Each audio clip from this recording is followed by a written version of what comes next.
Sir, जब वैदिक ज्योतिष और लाल किताब की हम बात कर रहे हैं, ज्योतिष एक ऐसा टॉपिक है, अगर किसी की लाइफ में परेशानी आती है, दिक्कत आती है, तो उसे लगता है कि ज्योतिष का माध्यम मेरे जीवन को परेशानी से बाहर निकाल सकता है। आज के डेट में हम यही सब देखते हैं। अगर किसी की लाइफ में चाहे वो नौकरी को लेकर परेशानी है, चाहे वो शादी को लेकर परेशानी है, वो एक अच्छा ज्योतिष ढूंढते हैं, उसके पास जाते हैं, अपनी कुंडली दिखाते हैं। ज्योतिष आचार्य जो होते हैं वो कुंडली देकर बता देते हैं कौन सा ग्रह खराब है, कौन सा ग्रह पीड़ित है, आपको क्या करना है, क्या नहीं करना। वो बहुत आसानी से सारा चार्ट क्लियर होता है उनका, लगन चार्ट की अगर मैं बात करता हूँ तो। लेकिन लाल किताब में ऐसा नहीं है। तो लाल किताब कैसे क्लियर करती है कि आपकी लाइफ की जो परेशानियां हैं वो क्यों आ रही हैं? क्या उसमें भी वैदिक ज्योतिष का सहारा लिया जा सकता है या लिया जाता है? आप एक बात समझिए, मैंने वहीं से बात वापस शुरू करता हूँ। हाँ। मदर ऑफ ऑल ज्योतिष इज वैदिक। वैदिक ज्योतिष। बात नंबर 1, लाल किताब उसी प्लेनेट से डील करने का तरीका अलग रखा हुआ है उसने, और कुछ नहीं है। अच्छा। प्लेनेट वही है, 9 ही प्लेनेट वैदिक में है, बिल्कुल 9 ही लाल किताब में है। वो भी 9 की बात कर रही है। इनके पास कोई 10वां 11वां 12वां तो है नहीं, या ये 3 4 5 से खेल रहे हो, ऐसा तो है नहीं। प्लेनेट वही है, रिजल्ट वही है, उससे डील करने का तरीका अलग है। जैसे बात नंबर 1। दूसरी बात, हाँ, जैसे आपने वैदिक से प्रिडिक्शन किया, ठीक वैसे ही लाल किताब से भी प्रिडिक्शन दिया जाता है। अच्छा। प्रिडिक्शन देने के लिए, जैसे आपको जैसे एक मैथ्स का फॉर्मूला है, आपने जैसे कहा कि मैं 2 को 2 से ऐड करूंगा तो 2 + 2 कर देंगे आप। एक तरीका ये 2 + 1 + 1, आंसर दोनों का 4 ही है। हाँ। आंसर थोड़ी बदला, लेकिन आपने तरीका चेंज कर दिया ना, सिर्फ आपने रास्ता चेंज किया ना। तो रास्ता अलग है, मंजिल वही है। अगर उधर भी शनि खराब है तो उपाय होगा, इधर भी शनि खराब है तो उपाय होगा, लेकिन खराब है ये पता करने का तरीका अलग है। कैसे? वैदिक ज्योतिष अपना सीक्वेंस चेक करता है। जैसे वैदिक ज्योतिष में एक बहुत इंपॉर्टेंट पॉइंट है दशा सिस्टम। हाँ। एक बड़ा जबरदस्त चीज है जिसे बोलते हैं ट्रांजिट। ये प्लैनेट में जो आकाश में जो प्लैनेट घूम रहे हैं, आज की स्थिति क्या है। जैसे अभी शनिदेव 12 नंबर राशि में आ गए, राहु केतु 5 और 11 नंबर में आ ही गए, ठीक है। तो ये दोनों ये रिजल्ट अपना देने लग गए, इनके रिजल्ट चेंज होंगे। उससे पहले किसी दूसरी राशि में थे तो दूसरा रिजल्ट आ रहा था। ये आपको मिलता है वैदिक ज्योतिष से। लेकिन उसका आपकी जिंदगी पे इंडिविजुअल फर्क कैसे आता है, ये लाल किताब बताएगी। अच्छा।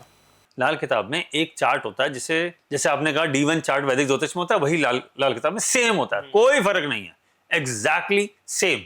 अच्छा। अब इसमें क्या होता है, इसमें वर्षफल चलता है, एक ईयरली चार्ट। जैसे किसी का जन्म हुआ तो जो पहला साल है वो एक अलग तरीके से चलेगा, दूसरा अलग तरीके से, 5वां 6ठा 8वां 10वां 20वां 40वां वो बदलता रहता है।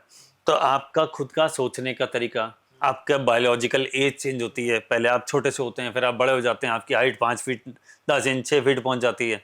पहले हो सकता है बचपन में आप किसी और तरह से दिखते थे, धीरे धीरे आपकी बिल्ड चेंज होती है। तो ये जो प्लैनेट का जो साइकिल है, ये जो साइकिल ईयरली चार्ट से आप देखते हैं, उससे डिटेलिंग होती जाती है और लोगों का नेचर चेंज होता है, लुक्स चेंज होते हैं, थॉट प्रोसेस चेंज होता है, लाइफ में ट्रांसफॉर्मेशन आता है। ये ईयरली चार्ट बताता है। तो ये बताता है लाल किताब। लाल किताब का जो ईयरली चार्ट है, बेस्ट ऑफ द बेस्ट। हालांकि ये वैदिक ज्योतिष में भी है। डिफरेंस कैसे दोनों? इसका ज्यादा शार्प है, इसका ज्यादा पर्टिकुलर अच्छा रिजल्ट, जो अच्छा मीन्स कि अच्छा ही बताएगा, ये नहीं कि अगर आपको प्रेडिक्शन देना तो शार्प शूटिंग की अगर मैं बात करूं, लाल किताब इज द बेस्ट। अच्छा। लाल किताब में सर हमने बहुत सारे उपाय ऐसे देखे हैं जिसमें बताया जाता है कि आप कुत्ते को रोटी खिला दो, ये एक उपाय है। जो कुएं में आप सिक्का डाल दो, ये भी एक उपाय है। तो क्या ये छोटे छोटे उपाय जो हैं, ये मतलब इनके ऊपर विश्वास किया जा सकता है, ये बहुत बड़ा काम कर सकते हैं? मैडम, आप ये जो बात कर रहे हैं, ये बात इस रेफरेंस में कर रहे हैं क्योंकि ये कंफ्यूजन है सबको। क्योंकि लाल किताब जब इंट्रोड्यूस हुई, जब ये लिखी गई और जब ये पब्लिक डोमेन में आई, तो सन 45 से लेके 55 के बीच में, इन 10 सालों में इनका पूरा जो साइकिल था वो लिख के सामने हमारे पास लिखित फॉर्म में आया। और उसमें कहा गया कि कुत्ते को खाना खिलाना चाहिए, रोटी देनी चाहिए। तो मैं तो एक सवाल पूछना चाहता हूँ, ये 1940 से पहले सारे कुत्ते भूखे रहते थे क्या? क्या हमारे शास्त्रों में, क्या हमारे पहले वाले सिस्टम में कुत्ता पालने का रिवाज नहीं था क्या? और अगर नहीं था तो भीम जी के पास वो कुत्ता कहां से आया जो उनके साथ स्वर्ग जाने के रास्ते में गया था? इसका मतलब तब भी कहा गया था कुत्तों को डॉग्स की सेवा करें, उसे पेट बना के रखें, उसे पालतू रखें, उसे कुछ खाने को देते रहें, वो आपके साथ क्यों आएगा? आप उसका खाना नहीं पूछ रहे, आप उसकी टेक केयर नहीं कर रहे, वो आपके साथ क्यों रहेगा?